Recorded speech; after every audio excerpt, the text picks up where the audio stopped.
ശ്രീമദ് ഭഗവത്ഗീത അധ്യായം 6 ശ്ലോകം 44.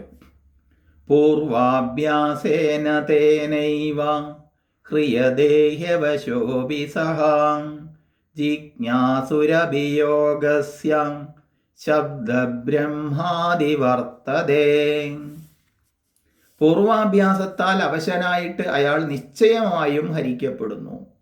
യോഗത്തിന്റെ ജിജ്ഞാസു പോലും ശബ്ദബ്രഹ്മത്തെ അതിവർത്തിക്കുന്നു.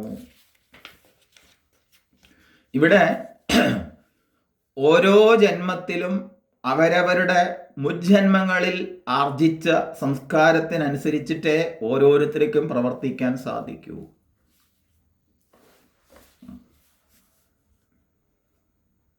നമുക്കൊക്കെ 3 വിധം ശരീരങ്ങളുണ്ട്: സ്ഥൂലം, സൂക്ഷ്മം, കാരണം. അതിൽ സ്ഥൂല ശരീരത്തിൻ്റെ പതനമാണ് മരണം. അവിടെ സൂക്ഷ്മ ശരീരത്തിൽ ആർജിച്ചിരിക്കുന്ന സംസ്കാരങ്ങൾ അതിനനുസൃതമായിട്ട് അടുത്ത ജന്മത്തിൽ ആ സംസ്കാര വിശേഷങ്ങളോടുകൂടി സ്ഥൂല ശരീരത്തെ പ്രാപിക്കുന്നു, ഉപാധിയെ പ്രാപിക്കുന്നു. ഇങ്ങനെ മുമ്പ് ചെയ്തു വെച്ചതിൻ്റെ തുടർച്ച അതിലുണ്ടാകും. അതിനനുയോജ്യമായ ഒരു കുടുംബത്തിൽ അങ്ങനെയുള്ള അച്ഛനമ്മമാരുടെ ഇടയിൽ അതിനുള്ള സാഹചര്യത്തിലായിരിക്കും അവരുടെ ജന്മം എന്നാണ് പറഞ്ഞത്. അപ്പോൾ അയാൾ മുമ്പ് ചെയ്ത ധ്യാനയോഗത്തിൽ നിന്ന് അല്ലെങ്കിൽ എന്തോ ഒരു സാധനയായിക്കോട്ടെ, ആ സാധന നിഷ്ഠയിൽ നിന്ന് അഥവാ എന്തെങ്കിലും കാരണത്താൽ അയാളത് നിർത്തിവെക്കുക എന്ന് ഭ്രഷ്ടായി പോവുകയോ ചെയ്താൽ മരണാനന്തരം പുതിയ ദേഹം ലഭിച്ചിട്ട് മുമ്പ് എങ്ങനെയാണോ ആർജിച്ച സംസ്കാരം അതും ബുദ്ധിയുമായി സംയോഗം ഉണ്ടാവുന്നു. അപ്പം ഞാൻ കഴിഞ്ഞ ജന്മത്തിൽ ചെയ്തതിൻ്റെ ബാക്കിയാണ് മുജ്ജന്മങ്ങളൊക്കെ തെളിയും, അങ്ങനെ ഓർമ്മ ഉണ്ടാവും എന്നൊന്നും അല്ല അതിനർത്ഥം. അതിനനുസരിച്ചിട്ടേ അയാളുടെ സാധനാ സംസ്കാരങ്ങൾ ഉണ്ടാവൂ. അല്ലാതെ ഈ ജന്മത്തിൽ മാത്രം ലഭിച്ചതല്ല എന്നർത്ഥം. ജീവന്റെ ഗതി ഒരു തുടർച്ചയാണ്. അയാള് അങ്ങനെയുള്ള സാധനാ മാർഗത്തിലേക്ക് ആനയിക്കപ്പെടുക തന്നെ ചെയ്യും. ആ ഗതിക്ക് നീങ്ങിയേ മതിയാവൂ. അതുകൊണ്ടാണ് ഇവിടെ അവശ എന്ന ശബ്ദം പ്രയോഗിച്ചത്. അവശനായിട്ട്. അത് തെറ്റായ സംസ്കാരങ്ങൾ, ചീത്ത സംസ്കാരങ്ങളാണോ നേടിയത് എങ്കിലും അതായിരിക്കും. ഇനി ചീത്ത സംസ്കാരങ്ങൾ ഉണ്ടെങ്കിലും അതിൻ്റെ ഫലം അനുഭവിക്കുമ്പോൾ അതിൽ നിന്ന് അന്ധകരണം വികസിതമായിട്ട് ഇത് ശാന്തിയെ ലഭിക്കില്ല എന്നുള്ള തിരിച്ചറിവോടുകൂടി മുമ്പ് ചെയ്തിരിക്കുന്ന സാധനാനുഷ്ഠാനത്തിൻ്റെ ആ ബുദ്ധി വികാസം അയാളിൽ വികസിച്ചു വരും. ചിലപ്പോൾ താൽക്കാലികമായിട്ട് അയാൾ ചീത്ത സംസ്കാരത്തിലേക്കൊക്കെ പോയി എന്ന് വരാം. അത് താൽക്കാലികം മാത്രമാണ്. കഴിഞ്ഞ ജന്മത്തിൽ അല്പമെങ്കിലും അയാൾ നല്ലത് ചെയ്തിട്ടുണ്ടെങ്കിൽ അയാൾക്ക് ഈ ജന്മത്തിൽ അതിൻ്റെ തുടർച്ചയുണ്ടാകും.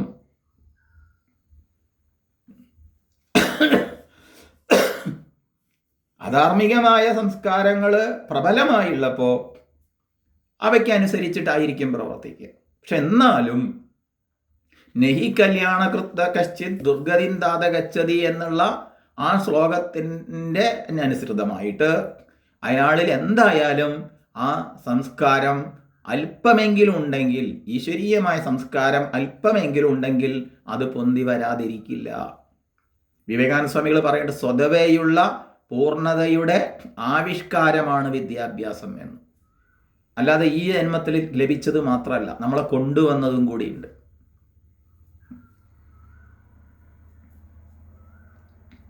അങ്ങനെ നമ്മളെ സന്മാർഗത്തിൽ നയിക്കാൻ കാരണമാകും. അതുകൊണ്ട് ആണ് പറഞ്ഞത്, ഒരിക്കലും തന്നെ അല്ലയോ മകനെ മംഗളമായത് ചെയ്യുന്ന ആരും ദുർഗതിയെ പ്രാപിക്കുന്നില്ല. എന്നിട്ട് ഇവിടെ നമ്മൾ ഓർമ്മിപ്പിക്കുന്ന ഒരു കാര്യമുണ്ട്. അങ്ങനെയുള്ള ഒരു സാധനാ സംസ്കാരത്തോട് കൂടി വന്ന ഒരാള് അയാള് വേദത്തിൽ പറയപ്പെട്ട ശബ്ദജാലങ്ങളെ, അതെന്താ ശബ്ദജാലങ്ങൾ? വേദത്തിൽ കേവലം ഈ ആത്യന്തിക ദുഃഖ നിവൃത്തിയാകുന്ന ഈശ്വര സാക്ഷാത്കാരത്തെ അഥവാ മുക്തിയെ കുറിച്ച് മാത്രമല്ല പറയുന്നത്. അവിടെ ഹോമങ്ങളെ കുറിച്ച് പറയുന്നുണ്ട്, യാഗങ്ങളെ കുറിച്ച് പറയുന്നുണ്ട്, വഴിപാടുകളെ കുറിച്ചൊക്കെ ഉണ്ട്, എല്ലാ കാര്യങ്ങളും ഉണ്ട്. അതൊക്കെ താൽക്കാലികമായ കാര്യലാഭത്തിന് വേണ്ടിയുള്ളതാണ്. അത് വേണ്ടവർക്ക് അത് മതി.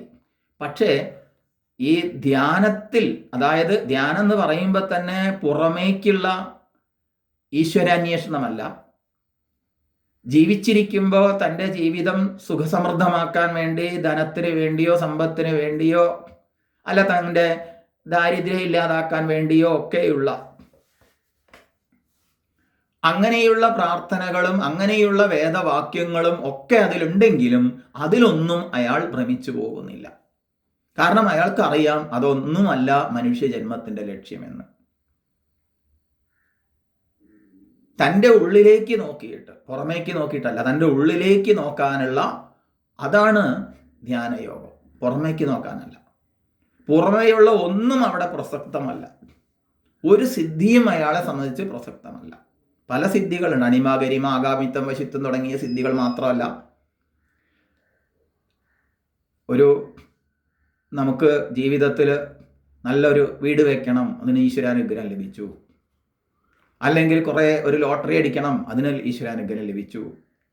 അല്ലെങ്കിൽ നല്ല നല്ല സുഖസുന്ദരമായിട്ട് പറഞ്ഞാൽ കേൾക്കുന്ന മക്കളുണ്ടാവണം, പറഞ്ഞാൽ കേൾക്കുന്ന ഭാര്യ അല്ലെങ്കിൽ ഭർത്താവ് ഉണ്ടാവണം. അങ്ങനെ ജീവിതത്തിൽ ഈ ജീവിതം സുഖപ്രദമാക്കാം. അതിനെ കൊണ്ടുള്ള ഒരുപാട് വഴിപാടുകളും പ്രാർത്ഥനകളും എല്ലാം ഉണ്ട്. അതിലൊന്നുമല്ല അയാളുടെ ബുദ്ധി പോകുന്നത്. അയാളുടെ ബുദ്ധി ആത്യന്തിക ദുഃഖ നിവൃത്തിയാകുന്ന മനുഷ്യ ജന്മ ലക്ഷ്യത്തെ പ്രാപിക്കാനുള്ളതാണ്. അതുകൊണ്ടാണ് ഇവിടെ പറഞ്ഞത് അയാൾ ശബ്ദബ്രഹ്മത്തെ അതിക്രമിക്കുന്നു എന്ന്.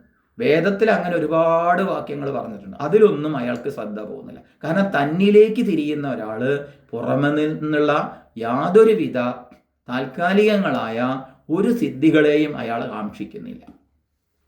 അയാളുടെ മുന്നിൽ ഏറ്റവും ശ്രേഷ്ഠമായ സിദ്ധി ജ്ഞാനസിദ്ധി ഒന്ന് മാത്രമാണ്. ജ്ഞാനമേവതു കൈവല്യം. അറിവ് കൊണ്ട് മാത്രമേ മോക്ഷമുള്ളൂ. ആ മോക്ഷത്തിന് അറിവ് മാത്രമാണ് വേണ്ടത്. അല്ലാതെ ഒരു അന്ധവിശ്വാസവും ഒരു അനാചാരവും അതുള്ള ഒന്നും അയാളെ ബാധിക്കുന്നില്ല. സമ്പത്തും ഒക്കെ അധ്വാനിക്കാനും അതുപോലെ തന്നെ കഷ്ടപ്പെട്ടുമൊക്കെ നേടാൻ വേണ്ടി അത് ചെയ്യാനുള്ള വകുപ്പ് നമുക്ക് ഈ ശരീരത്തിന് ബലവും ശക്തിയും ഒക്കെ ഭഗവാൻ തന്നിട്ടുണ്ട്. അത് വേണ്ട പോലെ ഉപയോഗിച്ചാൽ മതി. അതിന് മഹത്തായ ഒരു ജീവിതം, അതിൻ്റെ ലക്ഷ്യത്തെ മറക്കുന്നില്ല ധ്യാനയോഗനിഷ്ഠൻ. അതുകൊണ്ട് ഇവിടെ പറയാണ്, യോഗ ജിജ്ഞാസു പോലും ഈ ധ്യാനയോഗത്തിനെ കുറിച്ച് ജിജ്ഞാസു എന്ന് പറയുമ്പോൾ ജ്ഞാതുമിച്ച ജിജ്ഞാസ, അറിയാനുള്ള ആഗ്രഹം ഒരു ജന്മത്തിൽ വന്നാൽ പോലും അയാൾക്ക് പിന്നെ ജ്ഞാനസിദ്ധിയിൽ കവിഞ്ഞ മറ്റൊന്നും അയാൾ കാക്ഷിക്കുന്നില്ല. മറ്റെല്ലാ സിദ്ധികളും നശിക്കുന്നത് നേടിയാൽ അത് നശിച്ചു പോകുന്നതാണെന്നുള്ള തിരിച്ചറിവ് അയാൾക്കുണ്ടാകുന്നു. ത്രൈഗുണ്യ വിഷയാവേദ നിസ്ത്രൈഗുണ്യോ ഭവാർജുന. അതുകൊണ്ട് ഭഗവത്ഗീതയിൽ തന്നെ 2-ാം അധ്യായത്തിൽ 45-ാം ശ്ലോകത്തിൽ പറഞ്ഞിട്ടുണ്ട്, വേദവാക്യങ്ങളധികവും ഈ ലോക കാര്യങ്ങൾക്ക് വേണ്ടിയുള്ള നിസ്ത്രൈഗുണ്യോ ഭവാർജുന. അതൊക്കെ ഗുണസംബന്ധമായതാണ്, ത്രിഗുണസംബന്ധങ്ങളായതാണ്. ത്രിഗുണി സംബന്ധം എന്ന് പറഞ്ഞാൽ ഈ പ്രകൃതിജന്യങ്ങളായ ആ പ്രകൃതിജന്യങ്ങളായതൊക്കെ നശിച്ചു പോകുന്നവയാണ്. നശിച്ചു പോകാത്തത് എന്ത്? അത് ലഭിക്കാനുള്ള വിശേഷ ബുദ്ധിയാണ് ലഭിച്ചത്.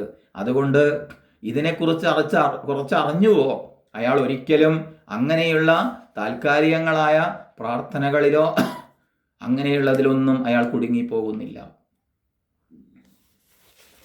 അതാണ് ഇവിടെ എടുത്ത് ഉപദേശിക്കുന്നത്. അപ്പോൾ യോഗജനിതമായ സംസ്കാരം ഒരിക്കലും നശിക്കുന്നില്ല. ഇതര വിപരീത വൃത്തികൾ വർദ്ധിച്ചിട്ടുണ്ടെങ്കിൽ പോലും അവയൊക്കെ മായ്ച്ചു കളയാൻ ഈ നല്ല സംസ്കാരം അയാൾ കൂട്ടിനുണ്ടാവും. ഒരിക്കലും അത് നഷ്ടമാവില്ല. അല്പകാലം ധ്യാന നിഷ്ഠയിൽ വന്ന ഒരാൾക്ക് ഒരിക്കലും മറ്റൊന്നിലേക്ക്, അതായത് അധോഗതിയിലേക്ക് അയാൾ പോകേണ്ടി വരില്ല എന്ന് ഓർമ്മിപ്പിക്കുകയാണ് ഈ ശ്ലോകം ചെയ്യുന്നത്. അപ്പോൾ ഈശ്വരൻ ആർക്കും ഒന്നും കൂട്ടിയോ കുറച്ചോ കൊടുക്കുന്നില്ല. ഒക്കെ നമ്മുടെ ജന്മത്തിൽ നമ്മൾ ആർജിച്ചതിനനുസരിച്ചിരിക്കും, നമ്മുടെ ഉള്ളിലിരിപ്പിനനുസരിച്ചിരിക്കും. ഓരോ ജന്മവും മുജ്ജന്മത്തിൻ്റെ തുടർച്ചയാണ്. ഒരു ചങ്ങലയിലെ കണ്ണി എന്ന പോലെ അതിൻ്റെ പിന്നിൽ അനേകം കണ്ണികളുണ്ട്, മുമ്പിലും അനേകം കണ്ണികളുണ്ട്. ഒന്നിൻ്റെ തുടർച്ചയാണ് മറ്റേത്. അതുകൊണ്ട് അല്പമെങ്കിലും യോഗ സാധനകൾ അനുഷ്ഠിച്ചിട്ടുണ്ടെങ്കിൽ ലക്ഷ്യത്തെ പ്രാപിച്ചു എന്നൊന്നും പറഞ്ഞിട്ടില്ല. അതിൻ്റെ സംസ്കാരം ഈ ജന്മത്തിൽ പ്രകടമാവാതിരിക്കില്ല. ഇനി നമ്മുടെ നിത്യജീവിതത്തിൽ തന്നെ നമ്മൾ നോക്കിയാൽ, ഒരു വീട്ടിൽ അച്ഛനമ്മമാരുടെയൊക്കെ ശിക്ഷണത്തിൽ, നല്ല ഗുരുനാഥൻ്റെയൊക്കെ ശിക്ഷണത്തിലൊക്കെ നമ്മൾ വന്ന് ജനിച്ചു എന്ന് വിചാരിക്കുക. അങ്ങനെ നല്ലൊരു സുശിക്ഷിതമായിരിക്കുന്ന ഒരു ജീവിതം നയിച്ച ഒരാൾക്ക് ഇനി തെറ്റ് പ്രവർത്തിക്കാനേ കഴിയില്ല. അയാൾക്കൊരു മൂഢനെ പോലെ പ്രവർത്തിക്കാൻ കഴിയില്ല. അയാളിൽ നിന്ന് ചീത്ത വാക്കുകൾ വരില്ല. അപ്പൊ ചെറുപ്പത്തിൽ എന്ത് സംസ്കാരങ്ങളെ ആർജിച്ചുവോ അത് തന്നെയാണ് അയാളിൽ വരുന്നത്. അയാൾക്ക് ചീത്തയാവാൻ പറ്റില്ല. അയാളുടെ മനസ്സും വാക്കും പ്രവൃത്തിയും എല്ലാം നല്ലതായിരിക്കും. അല്ലാതെ ഒരു നല്ല മനുഷ്യൻ എന്ന് പറയുമ്പോൾ അതൊരു സുപ്രഭാതത്തിൽ അങ്ങോട്ട് ഉണ്ടാവുന്നതല്ല. ചീത്ത സംസ്കാരങ്ങൾ ഏറ്റുവാങ്ങിയ ഒരാളെ അയാൾ ചിലപ്പോൾ സത്സംഗത്തിലൊക്കെ വന്ന് പങ്കെടുത്തിട്ട് ഇതൊക്കെ കൊള്ളാലോ എന്നൊക്കെ പറഞ്ഞേക്കാം. പക്ഷേ കുറച്ച് കഴിയുമ്പോൾ അയാളുടെ സ്വഭാവം പുറത്തു വരാതിരിക്കില്ല. ഇത് സാധാരണ ജീവിതത്തിൽ തന്നെ നമ്മൾ കാണുന്നു. അപ്പൊ പിന്നെ കഴിഞ്ഞ ജന്മത്തിൽ ഒരു മഹാത്മാവിൻ്റെ സാന്നിധ്യം, അവരുടെ അനുഗ്രഹം, അവരുടെ സാമീപ്യം, അവരിൽ നിന്ന് ശാസ്ത്രം ഉൾക്കൊള്ളാൻ കഴിഞ്ഞു എന്ന് വിചാരിക്കുക. അവർ ഒരിക്കലും അധോഗതിയെ പ്രാപിക്കുന്നില്ല എന്ന് പറയേണ്ടതുണ്ടോ?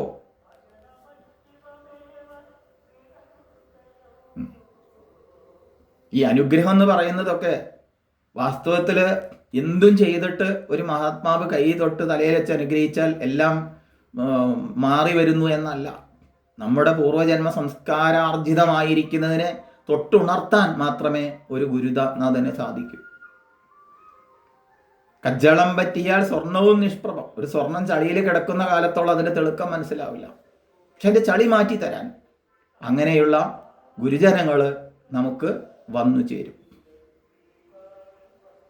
അത് നമ്മുടെ അവകാശമാണ്, വന്നേ പറ്റൂ. ഈശ്വരൻ തനിക്കൊരു ഗുരുവായി ചമഞ്ഞിടും. ആരെങ്കിലും ഗുരുവായി തീരും. സഹജവാസനയ്ക്ക് വിധേയരായിട്ടാണ് എല്ലാവരും ജീവിക്കുകയും പ്രവർത്തിക്കുകയും ചെയ്യുന്നത്. ഇതര വാസനകളെ അപേക്ഷിച്ചിട്ട് ആധ്യാത്മിക വാസനയുടെ സ്വാധീന ശക്തി പ്രബലമായിരിക്കും എന്നാണ് ഇവിടെ പറഞ്ഞത്. അതിനൊരു ഉദാഹരണം പറയുന്നുണ്ട്. വാൽമീകി മഹർഷിയുടെ കഥ നോക്കൂ. അയാളൊരു കാട്ടാളനും പിടിച്ചുപറിക്കാരനുമായിരുന്നു. അയാൾക്ക് യോഗത്തിൽ നിഷ്ഠ കിട്ടി. അയാൾ പരമാരാധ്യനായ ഒരു മഹർഷിയായി ഉയർന്നു. അങ്ങനെയുള്ള ഒരാൾക്ക് പോലും പരമമായ ഋഷി പദവിയിൽ എത്താമെങ്കിൽ, വിശ്വവിശ്രുതനായ ആ ആദി കവി ആവാൻ കഴിഞ്ഞുവെങ്കിൽ ഈ പൂർവ്വ സംസ്കാര ബലം കൊണ്ടല്ലാതെ മറ്റെന്തുകൊണ്ടാണ് എന്നാണ് ഇവിടെ ചോദിക്കുന്നത്.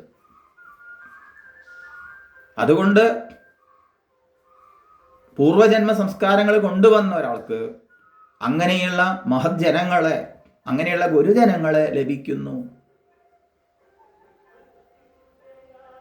അത് യാദൃച്ഛികമല്ല, എന്നാൽ സ്വാഭാവികമാണ്. നമ്മൾ ആർജിച്ച സംസ്കാരത്തിനനുസരിച്ചാണ്.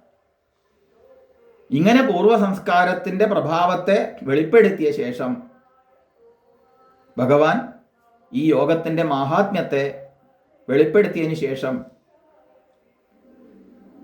ഇതെങ്ങനെയാണ് ഈ യോഗത്തിന്റെ, ഈ ധ്യാനയോഗത്തിന്റെ രഹസ്യമെന്ന് അറിയാൻ ആഗ്രഹിക്കുന്നവര് ജിജ്ഞാസുരവിയോഗസ്യ ശബ്ദബ്രഹ്മത്തെ അതിക്രമിക്കുന്നു. ശബ്ദ ബ്രഹ്മാതി വർത്തതേ. ശബ്ദബ്രഹ്മം എന്ന് പറയുമ്പോൾ വേദത്തിൽ പറയപ്പെട്ട മറ്റ് ഹോമങ്ങളും വഴിപാടുകളും വിഗ്രഹാരാധനകളും ക്ഷേത്രത്തിൽ ഇല്ലെന്നല്ല, ക്ഷേത്രത്തിൽ മാത്രം ഈശ്വരനെ കാണുന്ന പ്രവണതയും അതൊക്കെ അതിൽ നിന്നൊക്കെ, അതുപോലെ ജീവിതത്തിൽ ജീവിച്ചിരിക്കുമ്പോൾ സ്വർഗീയമായിട്ട് ജീവിക്കണമെന്നുള്ള ആ ചിന്തയും അതൊക്കെ, അങ്ങനെ ഭോഗ്യ വിഷയങ്ങളെ ആർജിക്കാനുള്ള പ്രവണതയും, ഇതെല്ലാം ഒരു സാധകനിൽ നിന്ന് പോലും നീങ്ങിപ്പോകുന്നു. അയാൾക്ക് അതിൻ്റെ ഒന്നും ആവശ്യമില്ല. അയാൾ അതിനൊന്നും ആ താൽക്കാലികങ്ങളായ ഓഫറുകളൊന്നും അയാൾ ഇച്ഛിക്കുന്നില്ല. അതുകൊണ്ട് ഇതര സാധനകളെ അപേക്ഷിച്ച് ധ്യാനയോഗം ശ്രേഷ്ഠതരമെന്ന് പറയുകയാണ്. അതുതന്നെയാണ് അടുത്ത ശ്ലോകത്തിലും പറയുന്നത്. ധ്യാനയോഗം പോലെ ശ്രേഷ്ഠമായിരിക്കുന്ന മറ്റൊന്നുമില്ല.